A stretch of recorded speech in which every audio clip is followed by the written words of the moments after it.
Je me fiche que tu aies été promu, et que tu gagnes maintenant 15 000 € par mois. Donne ta démission. Ma mère a besoin de soins à vie, a hurlé mon mari au chômage.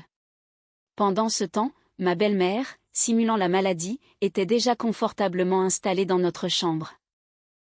Mais ce que j'ai fait, après les mots de mon mari, les a fait hurler de terreur. Avant de commencer, je vous invite à vous abonner à la chaîne, et à laisser un j'aime. Bonne écoute. Aline s'était toujours considérée comme une femme forte, capable d'encaisser les coups.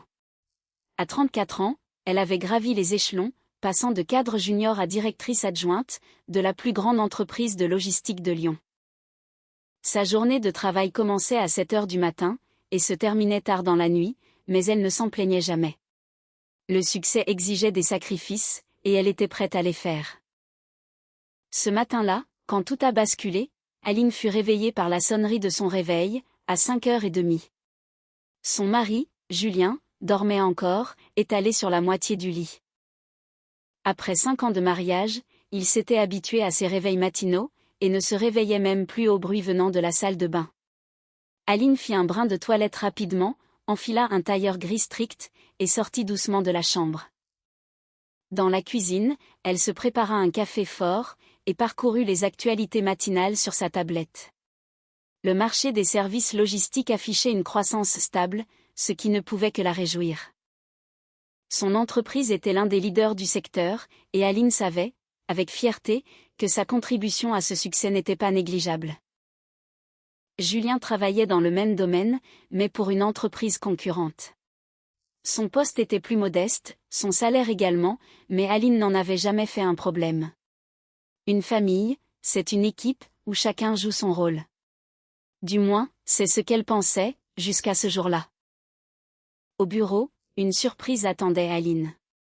Le directeur général, M. Laurent, l'avait convoquée dans son bureau, avant même le début de la journée de travail.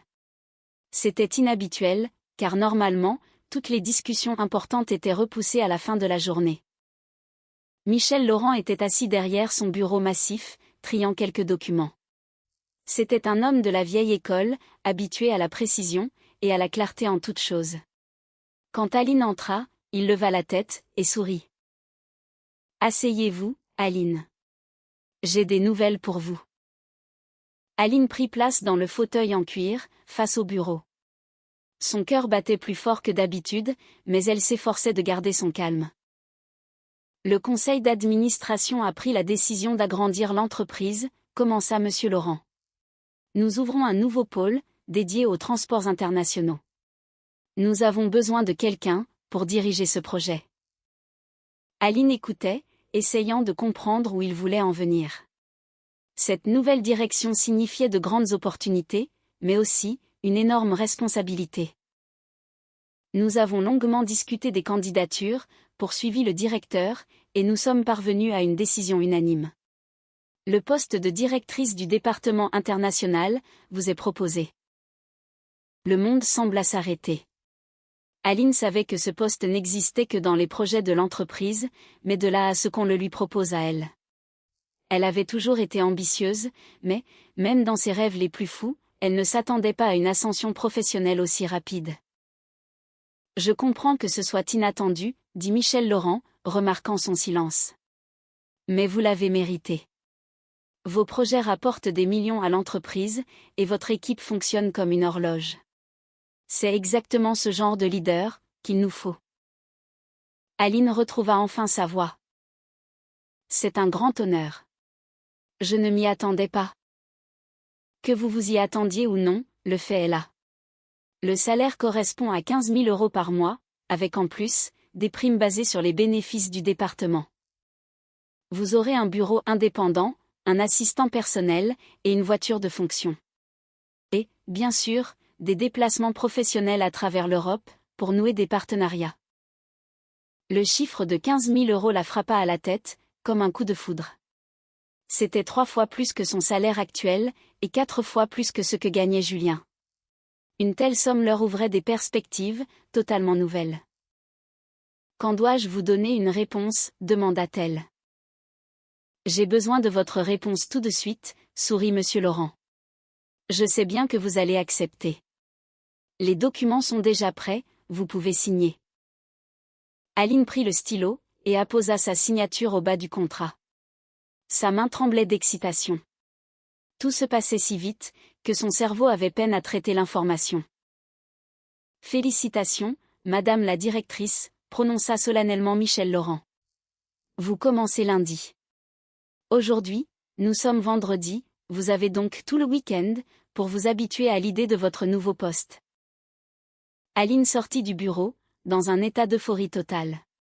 Ses collègues la félicitaient, en apprenant la nouvelle. Toute la journée passa comme dans un brouillard, des réunions, des rencontres, et la discussion des changements à venir. Elle avait hâte d'être au soir, pour partager sa joie avec son mari. De retour à la maison, Aline trouva Julien assis sur le canapé, le visage sombre.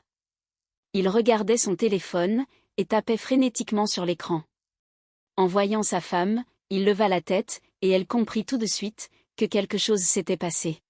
« Qu'est-ce qui se passe » demanda-t-elle, en retirant ses chaussures. « J'ai été licenciée » marmonna Julien, sans quitter l'écran des yeux. Aline resta figée dans l'entrée.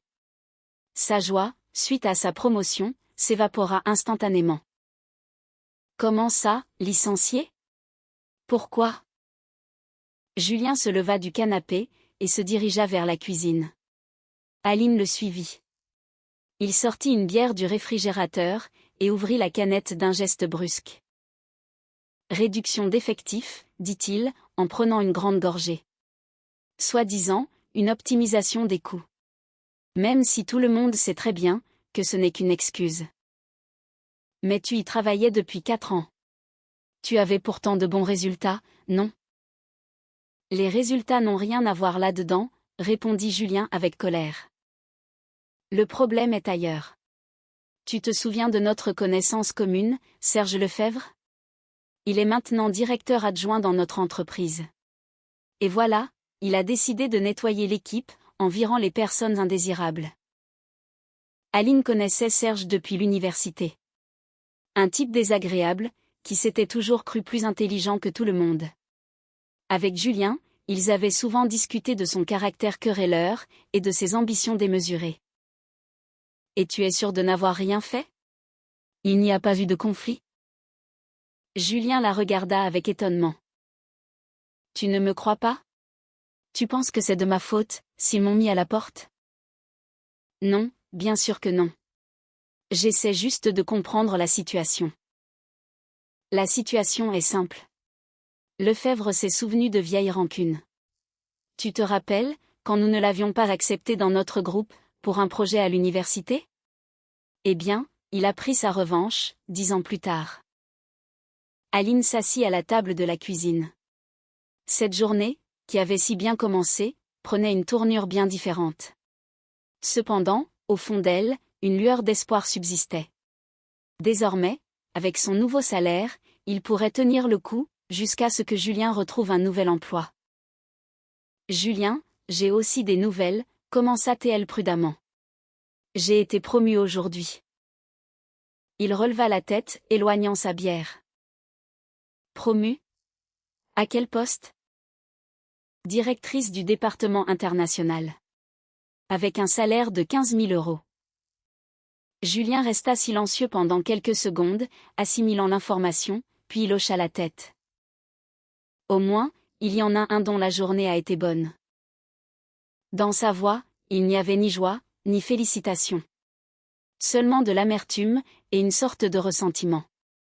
Aline s'attendait à une toute autre réaction.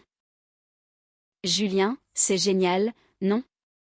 Maintenant, nous n'avons plus à nous soucier de l'argent, pendant que tu cherches un nouveau travail.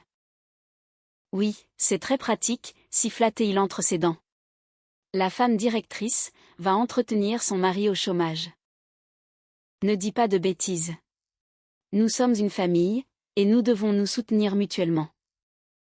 Mais Julien s'était déjà levé, et se dirigeait vers la chambre. Aline resta assise dans la cuisine, essayant de comprendre ce qui se passait. La journée de son triomphe se transformait en un véritable cauchemar. Le soir venu, ils ne se parlèrent presque pas.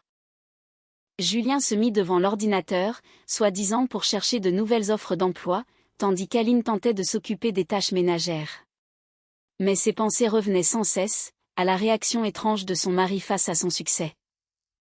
Le lendemain matin, Aline se réveilla plus tôt que d'habitude. Elle avait besoin de ce week-end pour se préparer à ses nouvelles fonctions et étudier les dossiers sur le marché international. Julien dormait encore, et elle décida de ne pas le réveiller. Pendant son petit déjeuner, elle consultait les actualités du secteur sur sa tablette lorsqu'elle entendit le bruit de la porte d'entrée s'ouvrir. Étrange, Julien était dans la chambre. Il n'y avait personne d'autre dans l'appartement. Aline sortit dans le couloir et vit Monique, sa belle-mère. La femme se tenait debout, appuyée contre le mur, le visage pâle et les cheveux ébouriffés. Elle tenait un petit sac de voyage entre ses mains. « Monique, que s'est-il passé? Comment êtes-vous entrée ici ?» La belle-mère leva vers elle des yeux pleins de souffrance. « Ma petite Aline, ma chérie, je me sens très mal. Mon cœur me fait terriblement souffrir, et ma tension fait des bonds. J'ai eu un mal fou à arriver jusqu'ici. » « Mais comment êtes-vous entrée? Vous n'avez pas les clés, si ?» La belle-mère pressa sa main contre sa poitrine. « Les clés. Julien m'a donné un double, au cas où il m'arriverait quelque chose. Et aujourd'hui, je me suis réveillée en réalisant que je n'allais peut-être pas passer la nuit. » Aline aida sa belle-mère à marcher jusqu'au salon, et l'installa sur le canapé. Monique n'avait vraiment pas l'air dans son assiette, mais quelque chose dans son comportement l'intriguait. D'ordinaire, c'était une femme énergique, capable de parler pendant des heures de ses problèmes avec les voisins, ou de se plaindre du gouvernement. « Il faut appeler une ambulance, » déclara Aline. « Non, non, » fit la belle-mère en agitant les mains. « Les médecins ne feront qu'aggraver les choses. Je suis allergique à tous leurs médicaments. J'ai juste besoin de m'allonger, et de me reposer. » À cet instant, Julien sortit de la chambre. En voyant sa mère, il ne parut pas surpris, ce qui sembla étrange à Aline. « Maman, tu es déjà là? Comment te sens-tu? » « Mal, mon fils. Très mal. Mais tu me connais, je suis forte. Je vais survivre. » Aline regarda son mari. « Tu savais qu'elle allait venir? » « Bien sûr. Elle a appelé hier, pour se plaindre de son cœur. Je lui ai dit que si ça n'allait vraiment pas, elle n'avait qu'à venir chez nous. » « Et tu n'as pas pensé à me prévenir? » « Pourquoi te prévenir? Ma mère est malade, elle vient chez son fils. C'est une situation tout à fait normale. » Monique gémit doucement, et pressa sa main contre son cœur. « Oh, je me sens vraiment mal. Est-ce que je peux m'allonger? Mes jambes ne me portent plus du tout. » Julien se précipita aussitôt, pour aider sa mère. Ils se dirigèrent vers la chambre, et Aline resta seule dans le salon. Quelque chose, dans cette situation, clochait, mais elle n'arrivait pas à savoir quoi exactement. Un peu plus tard, elle entra dans la chambre, pour prendre des nouvelles de sa belle-mère. Monique était allongée dans leur lit, couverte d'une couverture. Son visage était effectivement pâle, mais ses yeux brillaient d'une vivacité plutôt suspecte. « Ma petite Aline, » appela-t-elle d'une voix faible. « Peux-tu m'apporter un verre d'eau? Et sors mes médicaments de mon sac, s'il te plaît. » Aline apporta l'eau, et commença à chercher les pilules, dans le sac de sa belle-mère. Le sac était rempli de toutes sortes de choses, du maquillage, des papiers, divers documents. Au milieu de tout cela, elle trouva un flacon de médicaments. Mais en le prenant en main, elle remarqua la date de péremption. Le médicament était périmé depuis 1 an et demi. C'était tout de même bizarre, qu'une femme malade se promène avec des médicaments périmés. Aline regarda l'étiquette de plus près. Il s'agissait d'un remède contre les maux de tête, un simple analgésique, et non un traitement pour le cœur. « Monique, vous êtes sûre que ce sont vos médicaments? Il est écrit que c'est pour les maux de tête. » La belle-mère tendit vivement la main. « Oui, oui, c'est bien ça. J'ai aussi mal à la tête, en plus de mon cœur. Donne-les-moi. » Elle attrapa le flacon, et le cacha sous l'oreiller, avec une rapidité qui parut bien suspecte à Aline. Une femme en mauvaise santé n'aurait pas caché un médicament avec autant de vivacité. Mais un autre détail l'étonna encore plus. Lorsque Monique avait tendu le bras, pour prendre les pilules, Aline avait remarqué une nouvelle montre à son poignet. Une montre chère, visiblement en or, avec un bracelet étincelant. Ce genre de montre coûtait au moins 5 000 €. Comment une retraitée, touchant une petite pension, pouvait-elle s'offrir un objet d'une telle valeur?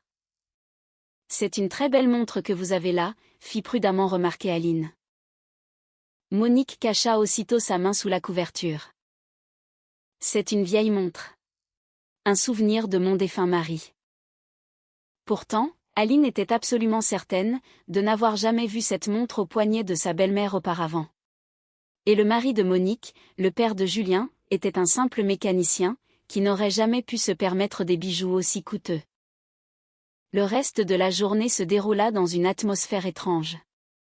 Monique restait allongée dans la chambre, gémissant de temps en temps, réclamant tantôt de l'eau, tantôt à manger, tantôt de l'attention.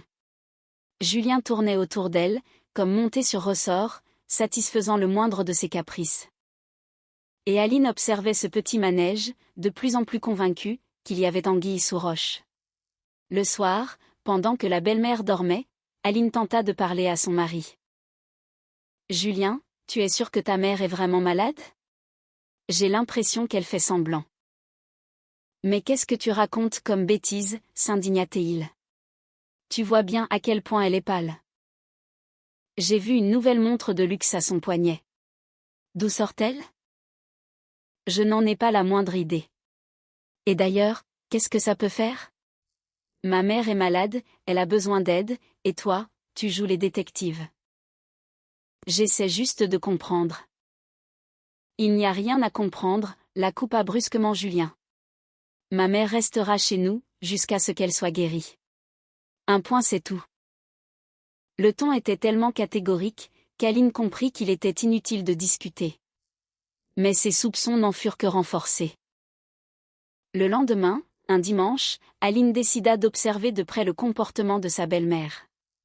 Monique continuait de jouer les grandes malades, mais Aline releva plusieurs anomalies. Premièrement, lorsque personne ne la regardait, la belle-mère se déplaçait dans l'appartement d'un pas tout à fait alerte. Aline la surprit par hasard, marchant d'un pas rapide vers la salle de bain, mais, dès que Julien apparut dans son champ de vision, sa démarche redevint soudainement lente et hésitante. Deuxièmement, l'appétit de la malade était impressionnant. Elle mangea une assiette pleine de ragoût, un steak avec des pommes de terre, et demanda même à être resservie. Pour une personne souffrant du cœur, c'était beaucoup trop copieux. Mais le plus étrange se produisit dans la soirée. Aline remarqua que Julien et sa mère chuchotaient constamment. Dès qu'elle entrait dans la pièce, ils se taisaient instantanément et prenaient des airs innocents. Après le dîner, Julien raccompagna sa mère dans la chambre, puis resta dans le salon. Aline alla dans la cuisine, pour laver la vaisselle, mais au bout d'un moment, elle entendit des voix qui n'étaient pas étouffées, mais plutôt une conversation à voix haute, venant de la chambre. Elle s'approcha silencieusement de la porte et écouta. « Tout se déroule comme prévu », disait Monique, avec une voix tout à fait normale et en pleine santé. « L'essentiel, maintenant, c'est de ne pas se précipiter. »« Maman, tu es sûre que ça va marcher ?» C'était la voix de Julien. « Bien sûr que ça va marcher. Je connais bien ces carriéristes. Elles sont prêtes à tout pour leur réussite, mais les valeurs familiales passent toujours en dernier. Nous allons jouer sur la pitié, et sur le sens du devoir. Et si elle découvre ton petit jeu ? Elle ne découvrira rien. Elle est beaucoup trop occupée par son nouveau poste, pour me surveiller de près. Et toi, surtout, tu dois soutenir ma version, et ne rien laisser paraître. » Aline sentit un frisson glacial lui parcourir le dos. Ses soupçons étaient donc fondés. Sa belle-mère simulait bel et bien sa maladie. Mais pourquoi ? Et quel était ce plan dont elle parlait ? Elle s'éloigna sans faire de bruit, et retourna dans la cuisine. Ses pensées se bousculaient, et la colère montait dans sa poitrine. Ainsi donc, on la trompait, et ils s'y mettaient à deux. Son mari et sa belle-mère complotaient quelque chose dans son dos. Mais pour l'instant, Aline ignorait ce qu'il préparait exactement. Elle devait le découvrir, tout en agissant avec prudence. Elle décida de continuer à observer pendant quelque temps, pour essayer de récolter davantage d'informations. Lorsque Julien sortit de la chambre, son attitude lui parut, à elle aussi, étrange. Il fuyait son regard, répondait par monosyllabes à ses questions, et semblait constamment préoccupé. Auparavant, il n'avait jamais été aussi cachottier.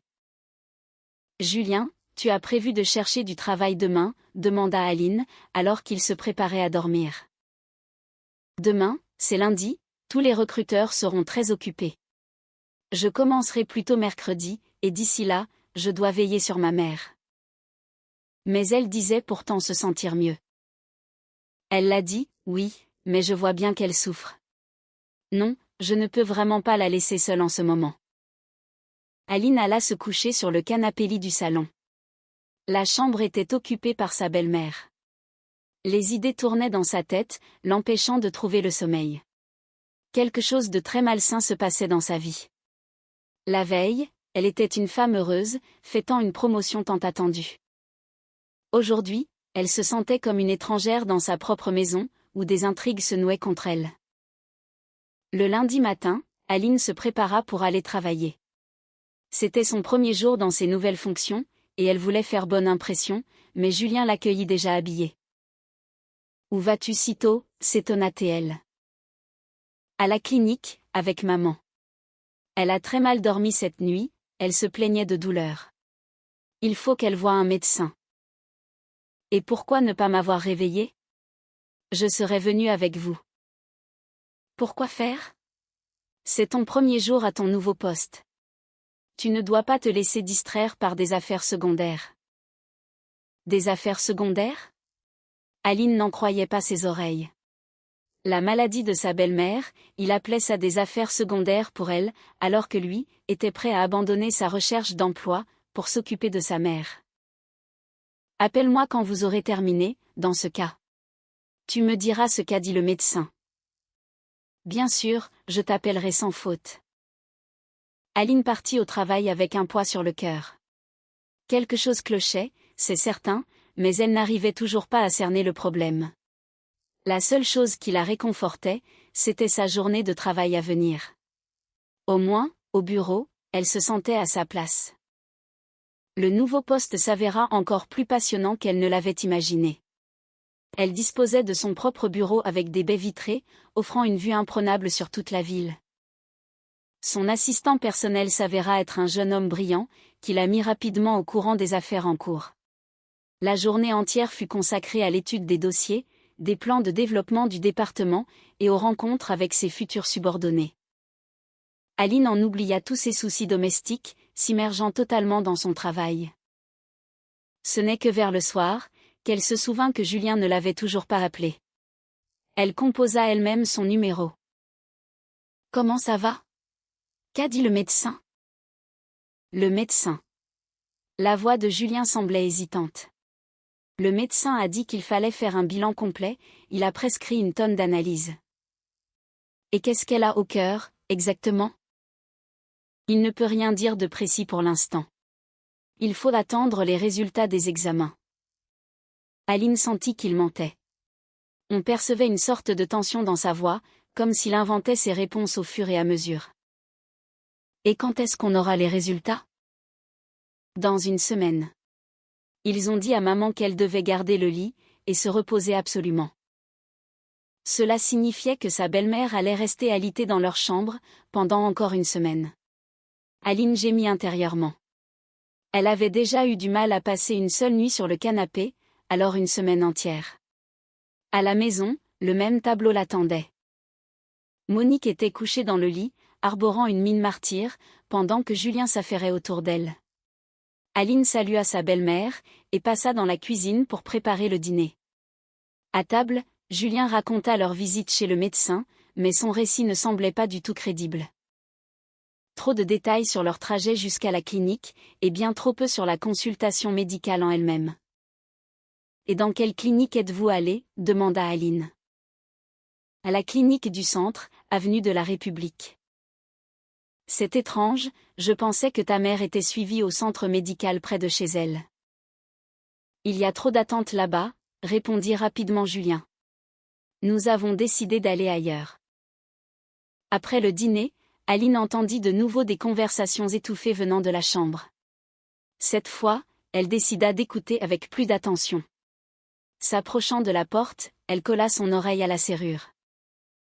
Elle ne se doute absolument de rien, disait Monique. Elle a cru à l'histoire du médecin. Et si elle veut parler au médecin elle-même? Elle ne le fera pas. Elle voit bien que je suis malade. Pourquoi s'attirerait-elle des ennuis supplémentaires? Elle a un nouveau travail. Elle a la tête complètement ailleurs. Maman, tu es sûre que le plan va fonctionner? J'ai quand même un peu peur. Il n'y a pas de quoi avoir peur. Il suffit d'aller jusqu'au bout. Elle est fière, indépendante, elle pense pouvoir tout faire toute seule. Mais nous allons lui montrer que sans sa famille, personne ne peut s'en sortir. Et si elle nous met simplement à la porte? Elle ne le fera pas. C'est elle qui devra vivre avec ça ensuite. Les voisins, les collègues, tout le monde la jugerait. Quel genre d'épouse mettrait sa belle-mère malade à la rue? Non, elle n'osera jamais. Aline s'écarta de la porte, sentant son sang bouillir d'indignation. Ainsi, il complotait bel et bien quelque chose contre elle. Et ce plan, d'une manière ou d'une autre, était lié à son nouveau travail. Elle se rendit dans le salon, où sa literie était déjà installée sur le canapé. Julien était assis devant l'ordinateur, censé chercher du travail, mais une page de forum était ouverte sur l'écran. « Que lis-tu » demanda-t-elle en s'approchant. Julien réduisit rapidement la fenêtre. Rien de spécial. Des conseils pour la recherche d'emploi. Mais Aline avait eu le temps de lire le titre de la page. C'était un sujet sur les relations familiales et les conflits de génération. Un thème bien étrange, pour quelqu'un qui cherche du travail. La nuit, Aline mit longtemps à s'endormir.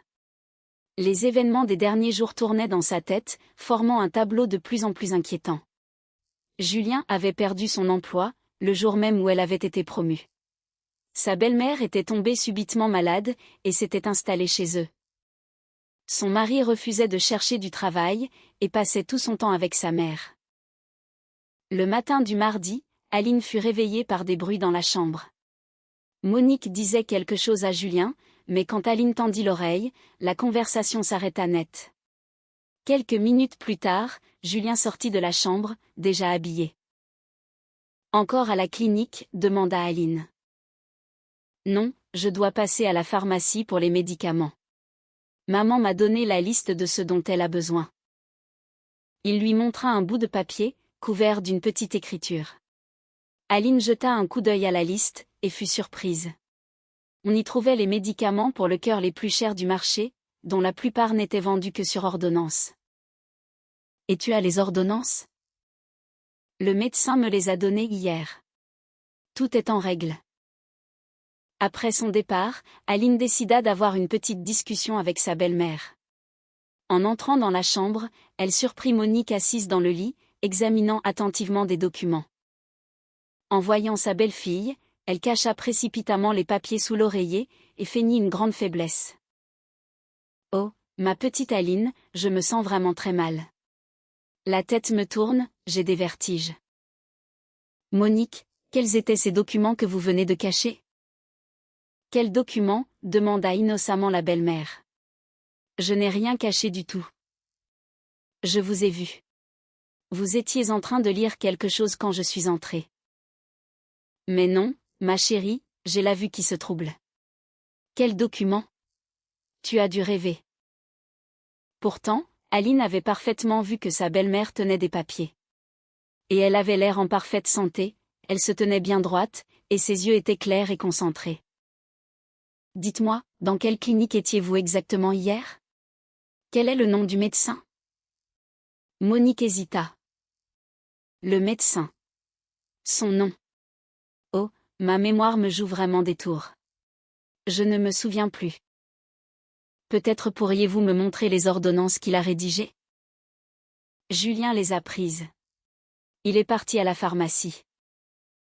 Chaque réponse de la belle-mère semblait de moins en moins convaincante. Aline savait qu'on se moquait d'elle, mais elle ignorait encore pourquoi. Au travail, elle tenta de se concentrer, mais ses pensées revenaient sans cesse à la situation chez elle. Pendant sa pause déjeuner, elle décida de vérifier ses doutes. Elle composa le numéro de la clinique de l'avenue de la République et demanda à parler au service de cardiologie. « Bonjour, dit-elle à la secrétaire. Madame Monique Moreau est venue vous consulter hier. Je suis sa belle-fille, et je souhaiterais obtenir quelques précisions sur les recommandations du médecin. » « Je vais vérifier dans nos dossiers, » répondit la secrétaire. Moreau. Hier ? Non, je n'ai aucune trace de cette visite. Hier, aucun patient de ce nom n'a consulté un cardiologue. Peut-être un médecin généraliste ? Non plus. Nous tenons un registre très strict de tous nos patients. Aline raccrocha, le cœur lourd. Julien avait donc menti au sujet du médecin. Mais dans quel but, et où avait-il bien pu passer la journée d'hier ? Le soir, de retour à la maison, elle tenta de faire parler Julien. Comment ça s'est passé avec les médicaments ? J'ai tout acheté. Enfin, pas tout. Il manquait certains traitements. J'irai dans une autre pharmacie demain. Je peux voir les ordonnances ? Pourquoi faire ? Tu n'y connais rien en médecine. C'est juste par curiosité. Je veux savoir ce que le médecin a prescrit. Julien bredouilla. Les ordonnances. Je les ai laissées dans la voiture. Je te les montrerai demain. Mensonge après mensonge. Aline n'avait plus l'ombre d'un doute, on la trompait. Mais pourquoi faisait-il cela ? La réponse arriva de façon inattendue. Plus tard dans la soirée, alors qu'Aline se préparait à dormir, elle entendit non pas des chuchotements étouffés, mais une conversation à voix haute venant de la chambre. Monique avait visiblement oublié toute prudence, et parlait sur un ton tout à fait normal.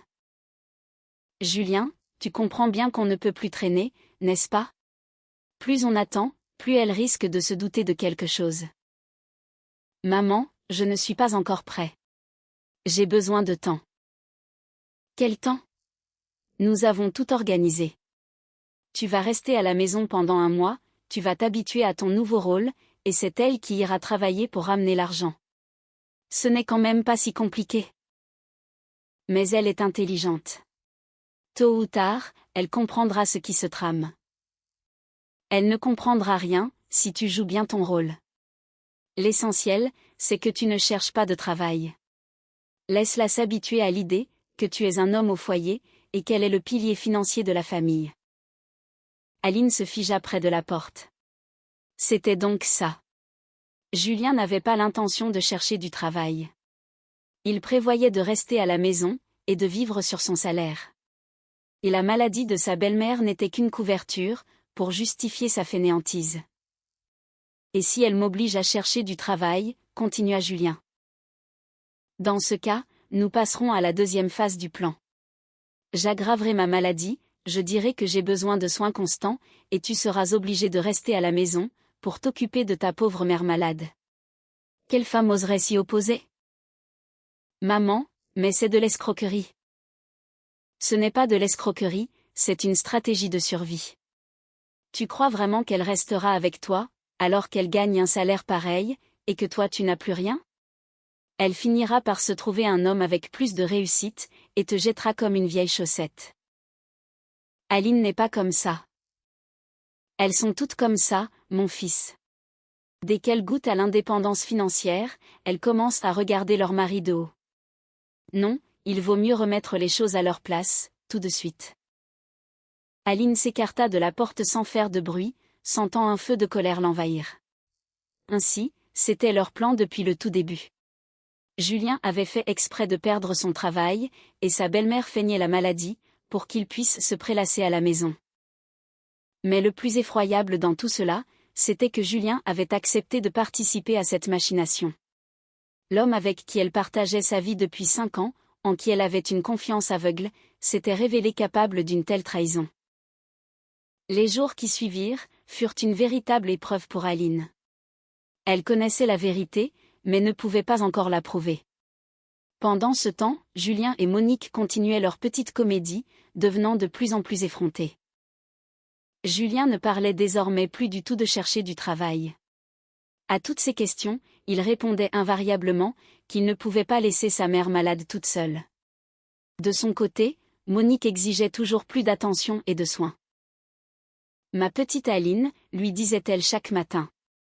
Pourrais-tu passer à la pharmacie en sortant du travail ? J'ai besoin de nouveaux médicaments. » Mon petit Julien, demandait-elle à son fils. Pourrais-tu me préparer une soupe diététique spéciale ? Mon estomac ne supporte pas la nourriture normale. Ma petite Aline, se plaignait-elle le soir venu, ne pourrais-tu pas marcher moins fort ?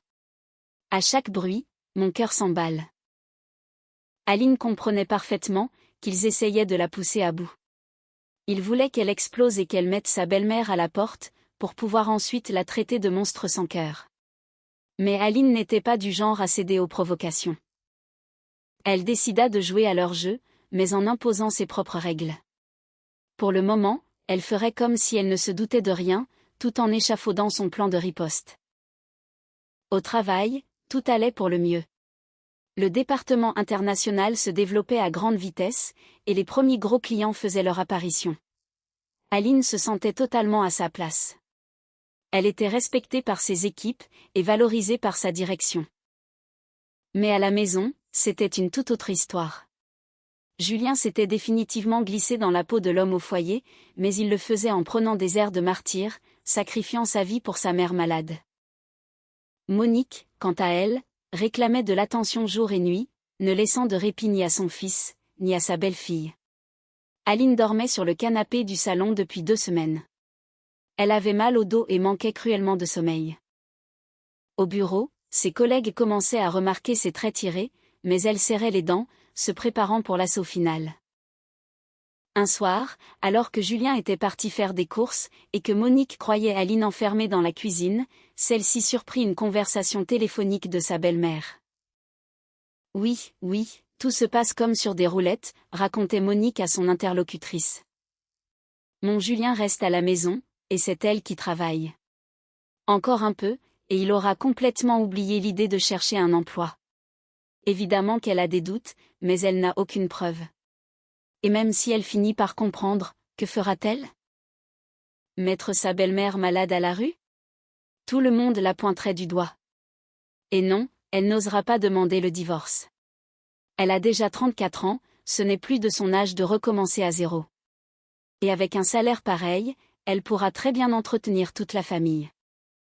Julien n'aura plus besoin de travailler, il me tiendra compagnie. Comment ? Oh, des enfants, ma pauvre amie ? Elle n'a pas la tête à ça. Sa carrière compte bien plus. Et si jamais elle en veut vraiment, qu'elle les fasse. Avec ce qu'elle gagne, on pourra largement se payer une nourrice. Aline écoutait cette conversation, et sentit que quelque chose venait définitivement de se briser en elle. Ils avaient donc prévu d'en faire leur vache à lait, destinée à faire vivre toute la famille, belle-mère incluse. Julien, lui, deviendrait un petit garçon à sa maman, nourri et logé à l'œil. Mais le plus abject dans tout cela, c'était la façon dont sa belle-mère parlait de son âge, et de son désir d'enfant, comme d'un détail insignifiant. À leurs yeux, elle n'était plus un être humain, mais une simple source de revenus. Ce soir-là, Aline prit sa décision finale. C'en était assez. Il était temps de mettre un terme à ce mauvais théâtre, et de montrer à ces 2 profiteurs, de quoi était capable une femme poussée à bout. L'époque où elle jouait la victime silencieuse, était révolue. Une toute nouvelle partie commençait, et c'est elle, désormais, qui en dicterait les règles. Le lendemain matin, Aline se réveilla avec les idées claires, et une détermination de fer, elle allait faire éclater la vérité. Elle ne comptait plus jouer le rôle de l'épouse naïve, qui avale les couleuvres de son mari et de sa mère. L'heure était venue d'agir comme un véritable détective. En premier lieu, elle décida de vérifier les finances du foyer. Avec Julien, il possédait un compte joint, sur lequel était versé son salaire, et qui servait à payer toutes leurs dépenses.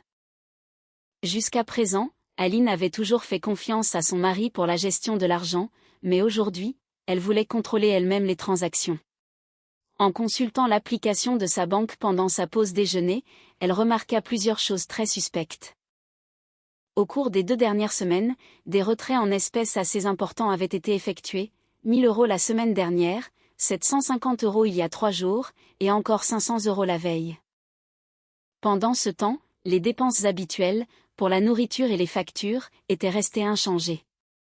Aline fronça les sourcils en examinant ses relevés. 2 250 € en 2 semaines, c'était une somme colossale pour leur budget habituel. À quoi cet argent avait-il pu servir ? Les médicaments pour sa belle-mère ne pouvaient pas coûter aussi cher, même en achetant les traitements les plus pointus. Elle décida d'appeler Julien. « Julien, dis-moi, à quoi as-tu dépensé l'argent de notre compte joint ? Je vois qu'il y a eu des retraits importants. » Julien hésita un instant. « L'argent ? Ah oui, c'est pour les médicaments de maman, et pour ses examens médicaux. Tu sais bien à quel point la santé coûte cher de nos jours. 2 250 € en 2 semaines ? Mais de quels examens parles-tu pour atteindre une telle somme ? Eh bien, il y a eu l'échographie, l'électrocardiogramme, toutes les analyses. Mis bout à bout, ça fait une grosse somme. Aline connaissait très bien les tarifs des soins médicaux. Même un bilan de santé complet dans la clinique privée la plus luxueuse n'aurait jamais coûté autant. Julien mentait effrontément. « Tu peux me montrer les reçus de ces examens ? » Les reçus ? Oui, bien sûr. Seulement, je les ai laissés à la maison. Je te les montrerai ce soir. C'est cela, oui, pensa Aline. Tout comme les ordonnances qu'il avait promis de montrer, et qu'elle n'avait jamais vues. Le soir venu, elle essaya de découvrir la vérité, mais Julien continua de se défiler. Un coup les reçus étaient perdus, un coup ils étaient dans la voiture, ou bien c'était sa mère qui les avait jetés par erreur. Chaque nouvelle excuse sonnait de plus en plus faux, tandis que Monique, de son côté, continuait son numéro. Elle se plaignait de son cœur, réclamait des repas particuliers, et exigeait le calme absolu. Mais Aline avait appris à repérer les moments où sa belle-mère baissait la garde. Par exemple, lorsque Monique se croyait seule, elle marchait d'un pas très alerte dans l'appartement. Et un jour, Aline l'avait même surprise dans la salle de bain, en train de s'admirer dans le miroir, et d'ajuster sa coiffure. Une femme gravement malade du cœur n'aurait certainement pas eu l'énergie pour de telles coquetteries. La trouvaille la plus intéressante, cependant, se produisit par pur hasard.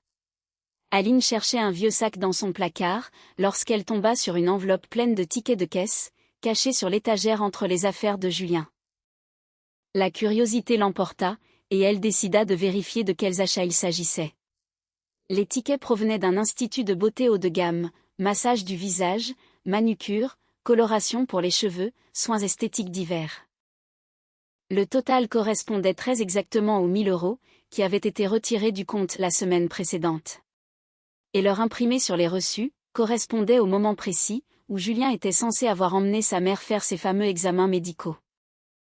Aline sentit la moutarde lui monter au nez. Ainsi donc, pendant qu'elle trimait au bureau pour gagner de l'argent, sa belle-mère dépensait son salaire dans des salons de beauté de luxe, et Julien couvrait ses dépenses en les faisant passer pour des frais médicaux. Elle photographia soigneusement les reçus avec son téléphone, puis remit l'enveloppe à sa place. Elle détenait maintenant la preuve de leur supercherie, mais décida de ne pas précipiter la confrontation. Elle devait rassembler encore plus de faits. Le lendemain, Aline posa une journée de congé, et décida de filer son mari et sa belle-mère. Le matin, elle se prépara pour aller travailler comme à son habitude, leur dit au revoir, et quitta l'appartement. Mais au lieu de se rendre au bureau, elle revint se garer dans la rue voisine, d'où elle avait une vue dégagée sur l'entrée de leur immeuble. Vers 11 h du matin, Julien et Monique sortirent du bâtiment. La belle-mère marchait d'un pas tout à fait normal, sans montrer le moindre signe de faiblesse ou de maladie. Elle était très élégante, bien coiffée, et paraissait bien plus jeune que son âge. Aline les suivit avec sa voiture. Ils ne se rendirent pas du tout à la clinique, mais prirent la direction d'un grand centre commercial. Sur place, la belle-mère entra dans une boutique de vêtements de créateurs, pendant que Julien l'attendait à l'extérieur. Aline observa Monique essayer des robes, choisir des accessoires, et discuter gaiement avec les vendeuses. Il n'y avait plus la moindre trace de maladie. Elle se comportait comme n'importe quelle cliente, venue rafraîchir sa garde-robe. Ils se rendirent ensuite dans un bon restaurant, où la belle-mère dévora avec un solide appétit, une énorme portion de pâte aux fruits de mer, suivie d'un café gourmand avec des pâtisseries. Son prétendu cœur malade ne l'empêchait visiblement pas de profiter de plats riches, pourtant formellement déconseillés aux cardiaques. Aline prit plusieurs photos avec son téléphone, à travers la vitrine du restaurant. On y voyait clairement sa belle-mère discuter joyeusement avec son fils, riant aux éclats, avec l'air d'une personne en pleine forme. Après le déjeuner, ils se dirigèrent vers un autre institut de beauté. Cette fois-ci, la belle-mère avait pris rendez-vous pour un massage et plusieurs soins esthétiques. Julien l'attendait de nouveau, assis dans sa voiture. Aline s'approcha doucement, et réussit à surprendre sa conversation téléphonique. Oui, tout se passe comme prévu. Elle ne se doute absolument de rien. Évidemment que maman est ravie, elle s'est vite habituée à cette vie-là. Non, je ne vais pas chercher de travail. Pourquoi je le ferais, alors qu'on peut très bien vivre sur son salaire? Le cœur d'Aline fit un bond. Julien parlait de leur situation familiale à quelqu'un. Et cette personne était au courant de leur plan. Oui, elle va bosser dur au bureau, et nous, on va se la couler douce à la maison. C'est de bonne guerre, vu toutes les années que maman m'a consacrées. Bien sûr qu'elle râle un peu de temps en temps. Mais pour l'instant, elle encaisse. Et de toute façon, qu'est-ce qu'elle pourrait faire d'autre? Divorcer, à son âge, ce serait se tirer une balle dans le pied. Aline serra les poings à s'en enfoncer les ongles dans la peau. Non seulement il la trompait et la volait, mais en plus, il se permettait de l'humilier auprès d'étrangers. Il racontait partout à quel point elle était stupide, pour entretenir un mari fainéant et une belle-mère qui jouait la comédie. Elle croit que j'ai perdu mon travail par malchance, continuait Julien. Mais c'est moi qui ai poussé ce crétin de Lefebvre à bout. Je savais très bien qu'il me virerait, si je l'insultais. Il y avait un risque, c'est vrai, mais maman m'a dit qu'avec le salaire de ma femme, on pouvait se le permettre. Voilà, c'était la révélation choc, la dernière pièce du puzzle qu'Aline attendait. Julien avait délibérément provoqué son propre licenciement. Ce n'était ni de la malchance, ni la vengeance d'une vieille connaissance. C'était une opération méticuleusement calculée. Aline se souvint de la soirée où il lui avait raconté son conflit avec Lefebvre. Il s'était plaint de l'injustice de la situation, de la rancune tenace de son ancien camarade d'université. En réalité, il jouait simplement un rôle, cherchant à s'attirer sa compassion. Oui, maman dit que les femmes comme elle adorent jouer les filles fortes et indépendantes, mais qu'au fond d'elles-mêmes, elles ne veulent qu'une chose. S'occuper de quelqu'un. Elle va subvenir aux besoins de la famille, et elle se sentira utile. Bien sûr, elle va pleurnicher au début, mais elle finira par s'y faire. Aline ne pouvait plus en écouter davantage. Elle démarra la voiture, et s'éloigna en trombe, sentant une véritable tempête se déchaîner en elle. La colère, l'humiliation et la désillusion se mélangeaient en une boule douloureuse dans sa gorge. Ainsi, tout ce temps, il l'avait prise pour une idiote, facile à manipuler. L'homme qu'elle aimait, et en qui elle avait placé toute sa confiance, s'était révélé être un menteur froid et calculateur, tandis que la belle-mère, qu'elle respectait, n'était qu'une vulgaire profiteuse. Mais ce qui la blessait le plus profondément, c'était de les entendre discuter de son âge, et de son avenir sentimental, comme si elle n'était pas un être humain, mais un simple objet manipulable. Le soir, de retour à l'appartement, Aline eut toutes les peines du monde à se contenir, pour ne pas exploser. Monique était alitée, simulant un état de fatigue extrême après une prétendue journée difficile. Julien s'affairait autour d'elle, lui apportant du thé et ses faux médicaments. « Comment va ta mère ?» demanda Aline, en luttant pour garder une voix neutre. « Mal » soupira Julien. « Nous avons dû aller aux urgences aujourd'hui. Son état s'est aggravé. » « Pour voir quel médecin ? » « Un cardiologue. » Il lui a prescrit de nouveaux soins. Quel menteur. Aline savait très bien où ils avaient passé la journée, et il n'avait pas approché un seul médecin. Et qu'a-t-il dit pour les résultats des analyses? Julien bredouilla. Les analyses. Elles ne sont pas toutes prêtes. Il faut encore attendre. Je vois. Et combien ont coûté les soins d'aujourd'hui? Je ne m'en souviens pas exactement. Dans les 500 €, je crois. C'était très exactement la somme, qui avait été retirée de leur compte le jour même. Ainsi, pendant que la belle-mère dilapidait son argent à l'Institut de beauté, Julien concoctait un alibi pour endormir sa femme. « Julien, tu n'as pas l'intention de chercher du travail ?» demanda abruptement Aline. « Comment veux-tu que je cherche du travail, alors que ma mère est dans un état pareil? Je ne peux quand même pas la laisser toute seule. » « Mais elle finira bien par guérir, non? » Le médecin a prévenu que le traitement serait long. Peut-être plusieurs mois, voire plus. Plusieurs mois de vacances tout frais payés, sur son dos. Aline comprenait à présent qu'il s'était installé dans cette mascarade sur le long terme. Le lendemain, elle posa une nouvelle journée de congé, et se rendit à l'ancienne entreprise de Julien. Elle devait découvrir la vérité sur son licenciement. Elle y avait encore quelques connaissances, avec qui elle pouvait discuter, notamment Marine, du service des ressources humaines, qui l'accueillit chaleureusement. Elles se connaissaient depuis plusieurs années, et discutaient parfois lors des soirées d'entreprise. « Bonjour Aline, comment vas-tu? J'ai entendu dire que tu avais été promue.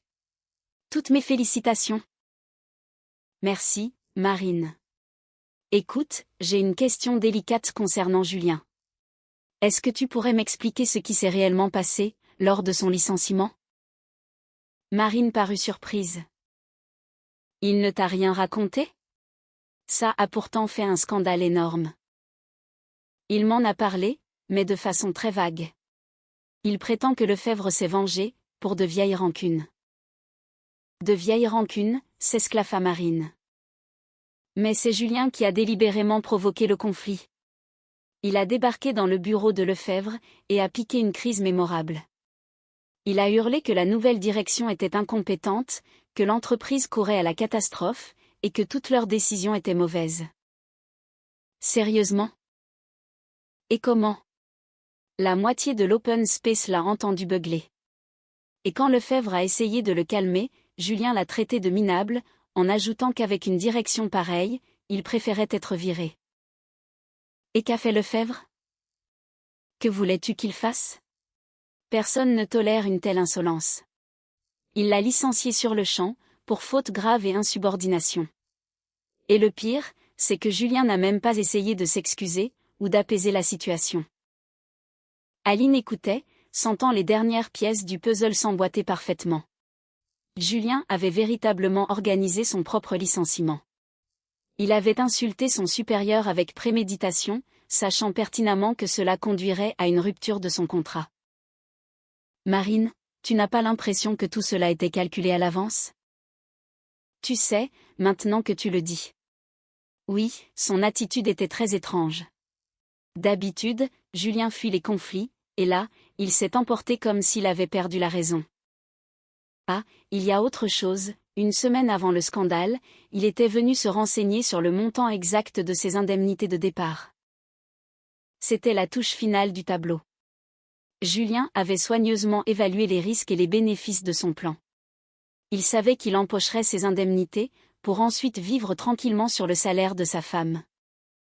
Et par hasard, tu ne saurais pas s'il cherche activement du travail en ce moment, demanda Aline.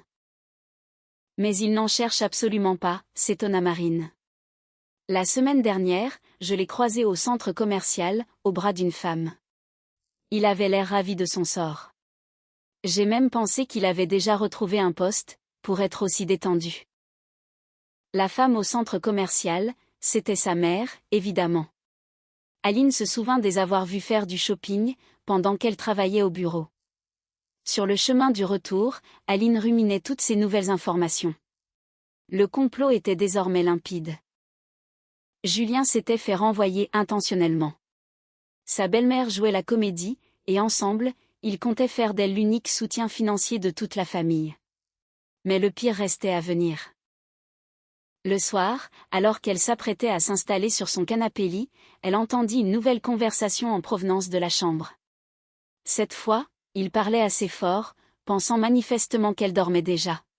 « Maman, on va devoir jouer cette comédie pendant combien de temps encore ?» demandait Julien. « Jusqu'à ce qu'elle s'habitue définitivement à son rôle de pourvoyeuse de fonds », répondit Monique.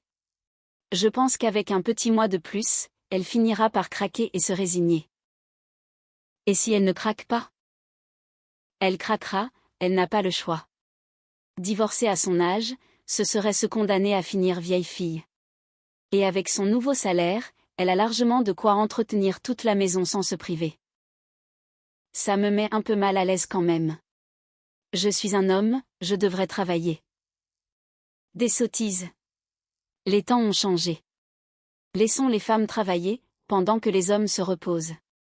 Nous avons bien mérité une vie paisible, toi et moi. Mais si elle exige que je cherche du boulot ? Dans ce cas, mon état s'aggravera brusquement. Je dirai que j'ai besoin d'une assistance permanente, et tu seras bien obligé de rester à la maison. Quelle épouse oserait forcer son mari à abandonner sa mère malade ? Maman, tu penses vraiment que c'est honnête envers elle ? Parce que tu crois que ce qu'elle fait est honnête ? Elle ne t'aime pas vraiment, tu sais. Si elle t'aimait, elle ne courait pas après sa carrière, elle resterait à la maison pour te faire des enfants. Alors puisqu'elle préfère travailler, qu'elle se rende utile au moins. Aline ferma les yeux, la douleur lui transperçant la poitrine. Ainsi, il considérait qu'elle n'aimait pas son mari, simplement parce qu'elle désirait travailler et s'épanouir professionnellement. Dans leur esprit étriqué, une femme devait rester au foyer et enfanter, et si elle choisissait de faire carrière, cela faisait automatiquement d'elle une mauvaise épouse. Et pour les enfants, poursuivit Julien. Elle veut un bébé. Ce n'est vraiment pas le moment. Qu'elle s'habitue d'abord à nous entretenir, on verra plus tard pour les enfants. Quoiqu'avec un gosse sur les bras, ce serait encore plus difficile pour elle de se débarrasser de nous. Donc tu penses que nous devrions contrôler ses envies de maternité ? Absolument, puisque nous dépendons financièrement d'elle désormais. Elle doit prendre nos intérêts en considération. Aline ne pouvait plus en supporter davantage. Elle se leva en silence du canapé, et sortit sur le balcon. L'air frais de la nuit l'aida à retrouver ses esprits. Ainsi, ils envisageaient de contrôler sa vie entière. Non seulement ils voulaient l'obliger à les entretenir, mais ils comptaient aussi décider du moment opportun, pour qu'elle ait un enfant. Ils voulaient la réduire en esclavage, la forcer à travailler pour eux, en la privant de ses propres désirs. Aline comprit que la situation avait atteint le point de non-retour. Il fallait agir, et frapper fort. Elle connaissait la vérité, elle détenait des preuves irréfutables. Il était temps de prouver à ce duo de parasites, qu'il s'était attaqué à la mauvaise personne. Dès demain, elle préparerait sa riposte, et le coup qu'elle s'apprêtait à leur porter, serait fatal. Le lendemain matin, Aline se réveilla avec une clarté d'esprit absolue. Elle savait qu'aujourd'hui, tout allait changer. Fini de jouer, fini les faux-semblants. Le moment était venu de montrer à ces deux escrocs, qui était vraiment le patron. En se préparant pour aller au bureau, elle salua son mari et sa belle-mère, comme à son habitude. Monique jouait sa scène quotidienne de la malade matinale, tandis que Julien virevoltait autour d'elle avec une sollicitude feinte. Aline observa ce petit théâtre, en réprimant un sourire moqueur. Arrivée au bureau, sa première action fut de consulter la juriste de l'entreprise. Maître Dubois était une experte en droit de la famille, qui avait souvent aidé des collaborateurs dans des situations complexes. « Maître, j'aurais une question délicate à vous poser. Ai-je le droit d'expulser mon mari et sa mère de mon appartement, sans leur consentement ?» La juriste la regarda attentivement. « Expliquez-moi la situation en détail. L'appartement est-il à votre nom ? » « Oui, j'en suis l'unique propriétaire. C'est un héritage de mes parents, que j'ai reçu bien avant mon mariage. Mon mari y est simplement domicilié. Dans ce cas, vous avez le droit absolu de disposer de votre bien comme il vous plaît. La domiciliation n'octroie aucun droit de propriété. Vous pouvez exiger le départ de votre mari, et à plus forte raison celui de ses proches, à tout moment. Et s'il refuse de partir? Vous devrez alors saisir la justice. Mais avec les documents dont vous disposez, l'affaire sera expédiée très rapidement. Cependant, essayez d'abord de régler le problème à l'amiable.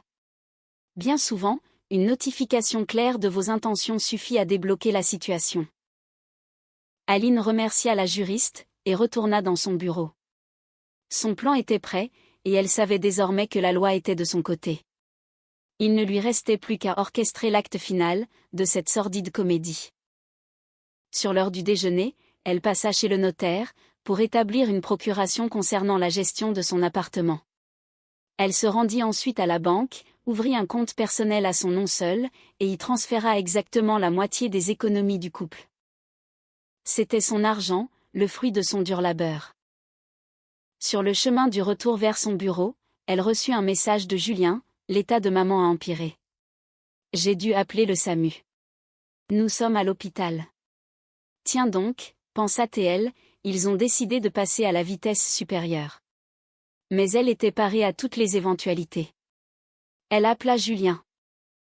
Que s'est-il passé? Dans quel hôpital êtes-vous? À l'hôpital Édouard Herriot, aux urgences.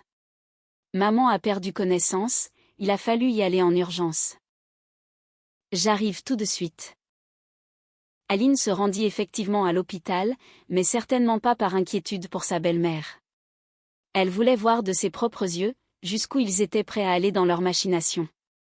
Dans le service des urgences, elle repéra rapidement Julien.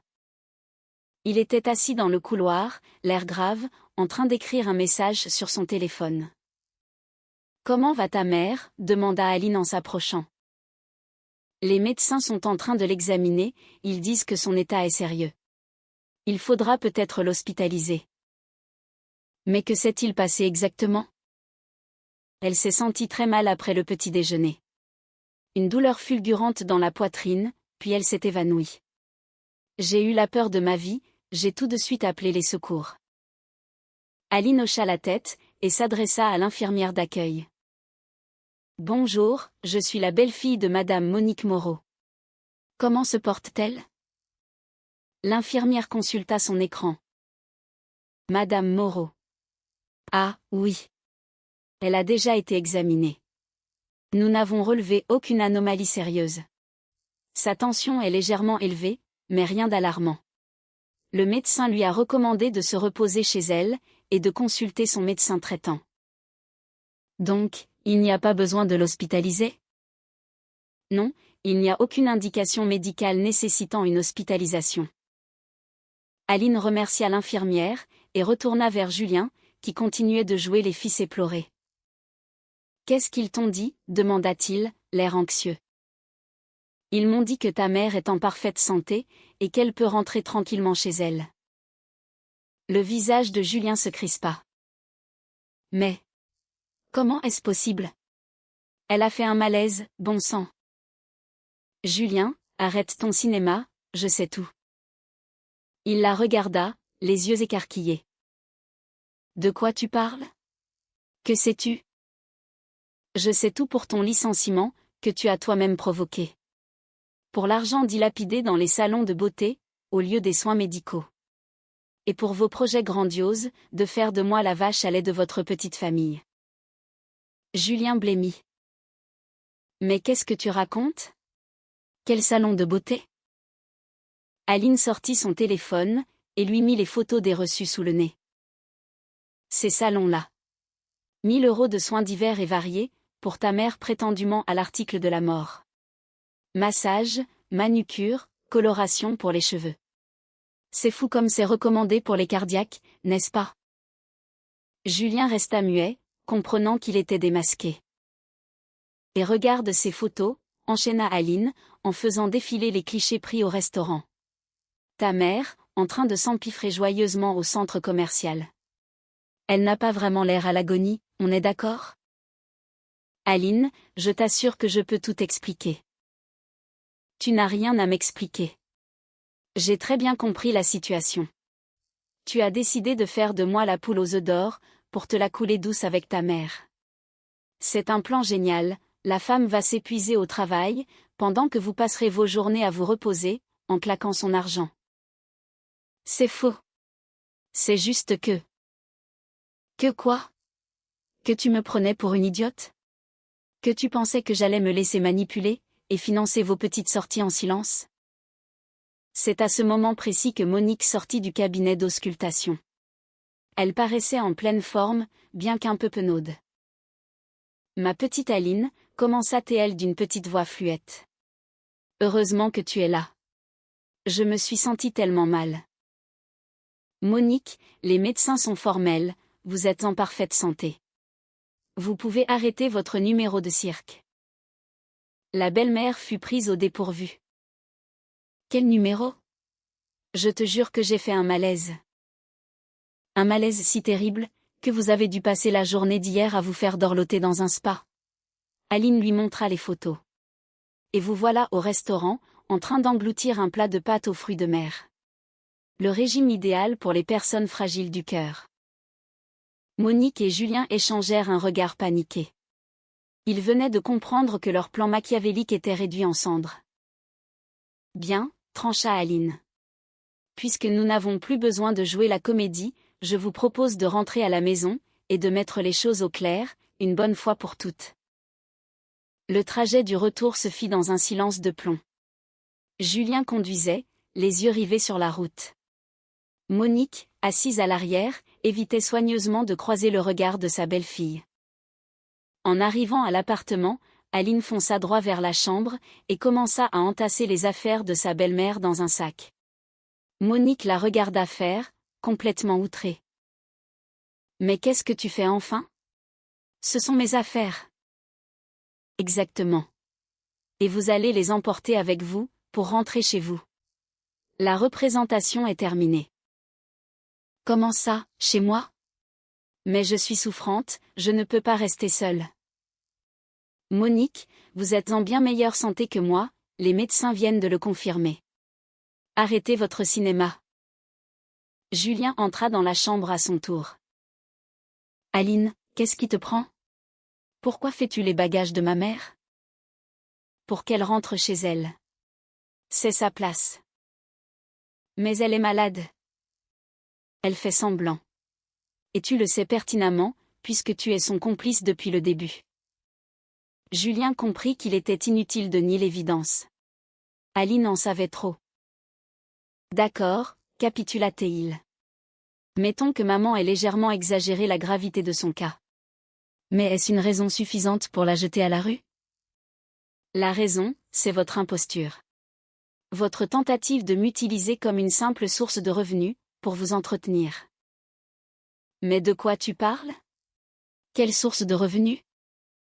Aline sortit son téléphone, et lança un enregistrement audio. Elle va subvenir aux besoins de la famille, et elle se sentira utile. Bien sûr, elle va pleurnicher au début, mais elle finira par s'y faire, résonna la voix de Julien dans le haut-parleur. Les deux escrocs restèrent pétrifiés. Ils n'avaient pas envisagé un seul instant qu'Aline puisse enregistrer leur discussion.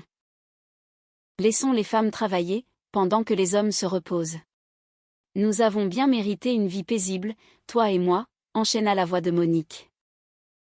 Comment as-tu eu ces enregistrements? Murmura Julien, livide. J'ai enregistré vos petites conversations nocturnes. Vous aviez de grands projets pour moi, apparemment. Faire de moi votre esclave, condamné à trimer pour vous faire vivre tous les deux. Monique tenta de reprendre le contrôle de la situation. Aline, tu as tout compris de travers.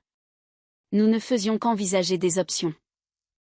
Des options pour mon asservissement? Oh non, j'ai très bien compris. Pas de l'asservissement. De l'entraide. Une famille doit savoir se serrer les coudes. Une famille où une personne travaille, pendant que les deux autres vivent à ses crochets, et prévoit en plus de dicter sa vie privée? Ce n'est pas une famille, c'est du parasitisme pur et simple. Julien s'assit lourdement sur le bord du lit. Aline, je comprends que tu sois contrariée, mais on peut en discuter, on peut trouver un compromis. Quel compromis? Tu passes un mois entier vautré à la maison, sans chercher le moindre travail. Ta mère flambe mon salaire dans des instituts de beauté. Et tous les deux, vous complotez pour savoir à quel moment je devrais tomber enceinte, uniquement pour préserver vos intérêts financiers. De quel compromis parles-tu? Je me fiche que tu aies été promu, et que tu gagnes maintenant 15 000 € par mois. Donne ta démission. Ma mère a besoin de soins à vie, hurla soudain le mari au chômage. Pendant ce temps, la belle-mère, simulant la maladie, s'était déjà confortablement allongée dans la chambre. Mais ce qu'Aline fit, après les mots de son mari, les fit hurler de terreur. Aline sortit calmement de son sac les documents qu'elle avait préparés. Voici une notification d'expulsion, pour vous deux. Vous avez 3 jours pour vider les lieux. Quoi? Julien bondit du lit. Tu es devenue folle? C'est notre maison. Non, Julien, c'est ma maison. Cet appartement est à mon nom seul, je l'ai hérité de mes parents. Tu y es seulement domicilié, ce qui ne te donne absolument aucun droit de propriété. Mais nous sommes mari et femme. La loi dit que les biens acquis pendant le mariage. Cet appartement n'a pas été acquis pendant le mariage, il s'agit d'un héritage. Les documents le prouvent. Et maintenant, j'ai aussi un motif très clair pour vous expulser, votre tromperie et votre escroquerie. Monique se redressa d'un bond. Tu n'as pas le droit de nous mettre à la porte. Nous sommes de la même famille. Vous êtes des escrocs, qui ont tenté de m'arnaquer. Il n'y a plus de famille entre nous. Julien essaya d'arracher les documents des mains d'Aline, mais elle recula vivement. Ce ne sont que des copies. Les originaux sont chez mon avocat. Si vous ne partez pas de vous-même, l'affaire ira au tribunal, et ce sera bien pire pour vous. Aline, attends, supplia Julien, en tentant de lui prendre la main. Discutons calmement. Je reconnais que nous avons eu tort, mais nous pouvons tout arranger. Tout arranger? Aline se dégagea brusquement. Comment peux-tu effacer un mois entier de mensonges? Comment effacer le fait que tu aies fait exprès de te faire virer, pour pouvoir vivre sur mon dos? Je vais retrouver du travail. Je te le promets. Tu le promets? Comme tu avais promis de m'aimer, et de me soutenir? Comme tu avais promis d'être honnête envers moi? Tes promesses ne valent plus rien. Monique décida de jouer sa dernière carte. Aline. Et si je tombais vraiment malade? Si mon état venait réellement à s'aggraver, pourrais-tu vivre avec la culpabilité d'avoir jeté une vieille femme malade à la rue? Aline la fixa avec un détachement glacial. Monique, vous êtes une femme en parfaite santé, âgée de 59 ans. Vous possédez votre propre logement, vous touchez une pension, et vous jouissez de toutes vos facultés. Vous êtes tout à fait capable de vivre par vous-même. Mais je suis la mère de ton mari. Ça ne compte pas pour toi? Plus maintenant, non. Surtout après que vous ayez essayé de faire de moi la vache à lait de votre fils. Julien contourna le lit, et se planta devant Aline. Très bien, ma mère va partir. Mais je suis ton mari. Tu ne peux pas me jeter dehors comme ça. Oh que si, je peux, et c'est ce que je vais faire. Dans 3 jours, tu ne vivras plus ici. Mais... Et notre mariage? Quel mariage? Une union où l'un des conjoints arnaque l'autre, et prévoit de vivre à ses crochets? Ce n'est pas un mariage, c'est une escroquerie. Tu veux divorcer? Oui. Et le plus tôt sera le mieux. Julien se laissa tomber sur le lit, et se prit la tête entre les mains. Aline, je t'assure que je ne voulais pas ça. C'est ma mère qui m'a convaincue. Elle m'a dit que c'était monnaie courante. Ne rejette pas la faute sur ta mère. Tu es un homme adulte, tu as pris tes propres décisions. Tu as choisi le mensonge, plutôt que l'honnêteté. Mais je t'aime. Tu m'aimes? Aline rit d'un rire sans joie. Tu avais prévu de faire de moi ton esclave, de contrôler ma vie, et mes choix en matière de maternité. Et c'est ça que tu appelles de l'amour? Je pensais bien faire. Bien faire pour qui? Pour toi et ta mère? As-tu pensé à moi, ne serait-ce qu'une seconde? Julien garda le silence, réalisant qu'il n'avait plus aucun argument. Monique tenta une toute dernière fois. Ma petite Aline, peut-être avons-nous fait une erreur, c'est vrai. Mais tout peut s'arranger. Nous pourrions repartir sur de nouvelles bases. Monique, savez-vous ce qui m'a le plus écœuré dans vos manigances? Aline se tourna vers sa belle-mère. Ce ne sont ni vos mensonges, ni votre envie de vivre à mes frais. C'est le fait que vous ayez planifié de contrôler mon droit à avoir un enfant. Mais nous y pensions seulement. Vous pensiez avoir le droit de décider quand je devrais enfanter, uniquement en fonction de vos intérêts financiers. Vous vouliez me transformer en une vulgaire machine à billets, et en poule pondeuse. C'est faux. C'est exactement ça. J'ai entendu votre conversation. Avec un gosse sur les bras, ce serait encore plus difficile pour elle de se débarrasser de nous, ce sont vos mots exacts. Monique baissa les yeux, sachant qu'il était vain de se justifier. Et maintenant, débarrassez le plancher, ordonna fermement Aline. Vous avez 3 jours. Si vous ne partez pas de votre plein gré, j'appellerai la police. Aline, attends. Julien se leva d'un bond. Et si j'allais raconter à tout le monde que tu n'as pas de cœur? Que tu as jeté ton mari et ta belle-mère malade à la rue? Aline eut un rictus méprisant. Vas-y, raconte. J'ai les enregistrements de vos conversations. Les factures de l'Institut de beauté. Les attestations des médecins, qui confirment que ta mère se porte comme un charme. Qui va te croire, à ton avis? Julien comprit que ces menaces étaient inutiles. Et l'argent? Nous avions des économies communes. J'ai déjà viré la moitié de la somme sur mon compte personnel. C'est mon argent, gagné à la sueur de mon front. Tu peux garder l'autre moitié. Seulement la moitié? Tu penses avoir droit à plus? Après un mois entier passé à se tourner les pouces et à mentir, Julien se tut. Il savait pertinemment qu'Aline était dans son droit. Monique finit de rassembler ses affaires, et se dirigea vers la porte. « Tu pars avec ta mère ?» demanda Aline à Julien. « Et où veux-tu que j'aille d'autre ?» répondit-il avec amertume. « Je vais devoir chercher du travail, louer un appartement, et refaire ma vie. Exactement comme n'importe quel adulte normal. » Julien prit son sac, et suivit sa mère. Aline, s'arrêta-t-il sur le pas de la porte. « Et si un jour tu le regrettais? Si tu réalisais que tu avais fait une erreur? » Je ne le regretterai pas. J'ai vu qui tu étais vraiment, et ça ne changera jamais. Et si je changeais, moi? Si je retrouvais un travail, et que je devenais un homme meilleur? Julien, tu as montré ton vrai visage. Tu es capable de mentir, de manipuler les gens, et de te comporter comme un parasite. Je ne veux plus jamais de personne comme ça dans ma vie. Il hocha la tête, et sortit de la chambre.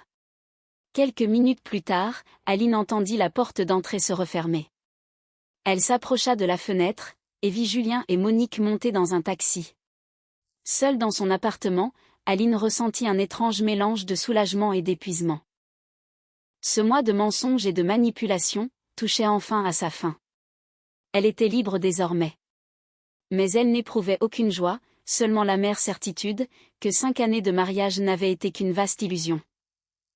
L'homme qu'elle aimait, s'était avéré capable de la trahir, pour son propre confort.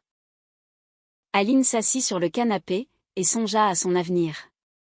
Oui, c'était douloureux d'admettre qu'elle s'était trompée sur son mari, mais elle s'en remettrait. Elle avait un excellent travail, son propre appartement, et des amis fidèles. Mais par-dessus tout, elle avait conservé le respect d'elle-même. Elle n'avait pas laissé les autres la transformer en victime consentante. Elle avait riposté, et avait défendu son droit à une vie digne. Il y aurait bien sûr un divorce à affronter, avec toutes les difficultés que cela implique. Peut-être que Julien essaierait de contester certaines choses devant le tribunal. Mais Aline y était préparée, elle avait des preuves accablantes, et de bons avocats. Une semaine plus tard, Aline apprit par des connaissances communes, ce qu'il était advenu d'eux. Julien était effectivement retourné vivre chez sa mère, et avait commencé à chercher du travail.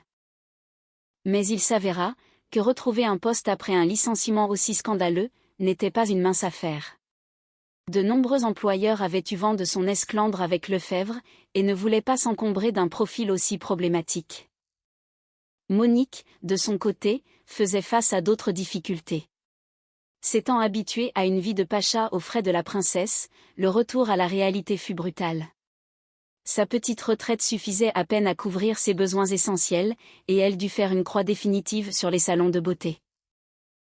Mais le détail le plus croustillant de l'histoire fit surface tout à fait par hasard.